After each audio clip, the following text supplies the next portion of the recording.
আহ, প্রিয় খামারি ভাই ও বোনেরা, বিশেষ করে যারা ছাগল পালেন, একটা জিনিস আমরা অহরহ দেখি যে ছাগল পালতে গেলে বিশেষ করে মানে পুরুষ যে ছাগলের বাচ্চাগুলো হয় এগুলোর কিন্তু খাসি করার প্রয়োজনীয়তা হয়।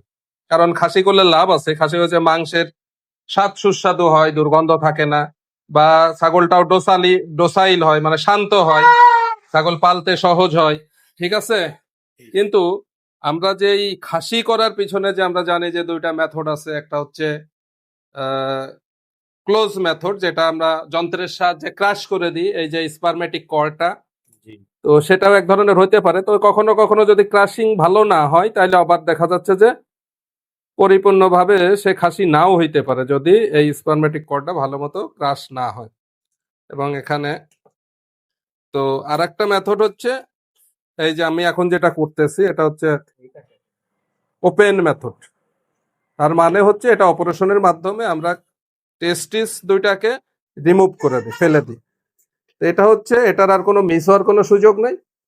সমস্যা হচ্ছে একটু সার্জারি করা লাগে, একটু অপারেশনাল কেস ওপেন করা লাগে, তো একদিন অ্যান্টিবায়োটিক দেওয়া লাগে 2-3 দিন। আর হচ্ছে 100% কার্যকরী। তবে আমি যে জন্য কথাগুলো বলতেছি, আমরা যেটা আসলে দেখি গ্রামগঞ্জে প্রচুর, বিশেষ করে মানুষের বাচ্চাদের যারা মুসলমানি করায়, হ্যাঁ, এরা কিন্তু, বা লোকাল ভাষা হাজাম বা গোটকা বলে, এরা কিন্তু এই ছাগলের এই ক্যাস্ট্রেশন বা এই কাজগুলো কিন্তু হরামেশা করে থাকে। তবে তারা কোনো অবাস বা অ্যানেস্থেটিক ইউজ করে না সচরাচর, এবং এই যে আমি যেভাবে ক্যাটগার্ড দিয়ে সেলাই দিয়ে দিচ্ছি এই কাজগুলো কিন্তু করে না, যার ফলশ্রুতিতে হয় কি অনেক সময় ব্লিডিং হয়ে মারা যায়, বা পরবর্তীতে যেহেতু এটা ওপেন করা হয় এখানে কিন্তু একটা ভয় থাকে যে টিটেনাস বা ধনুষ্টঙ্কার হওয়ার ভয় থাকে। এবং আমরা কিন্তু এই কেসগুলো আসে যে ধনুষ্টঙ্কার হওয়ার পরে আমাদের কাছে আসে যে স্যার এই ঘটনায় হিস্ট্রি নিয়ে দেখা যায় যে কিছুদিন আগে এখানে মানে ক্যাস্ট্রেশন করানো হয়েছে, ছাগলের এই যে টেস্টিসটা ফেলা হয়েছে এটা গোটকার মাধ্যমে করছে, এবং এই ম্যানেজগুলো তারা হয় নাই। পরবর্তীতে এই যে এখানে যখন মাটির সাথে লাগে এই জায়গাগুলো, তখন ধুলাবালি মুক্ত হয় এবং মাটি থেকে এই জীবাণুটা তার কিন্তু এই অন্ডকোষ সংক্রমিত হয়েছে, টিটেনাসে মারা যায়।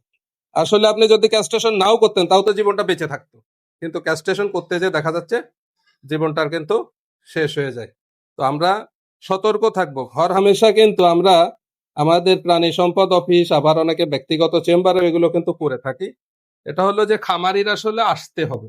ঠিক আছে, আমরা যে এই যে পদ্ধতিটা করলাম এটা 100% কার্যকারী, এবং সাথে সাথে আমরা টিটেনাসের ভ্যাকসিন দিয়ে দেব, এবং আরো হচ্ছে যে তার অ্যান্টিবায়োটিকের কোর্স করে দেব। হয়তো খরচ একটু বেশি হবে, কিন্তু ইনশাল্লাহ লাইফের জন্য কিন্তু 100% নিরাপদ। তো আমরা যেমন আজকে আমার কাছে কয়টা, আজকে বলা হয় যে চারটা ছাগল আসছে, কিন্তু তো এরকমের আমি হরমেশা করি।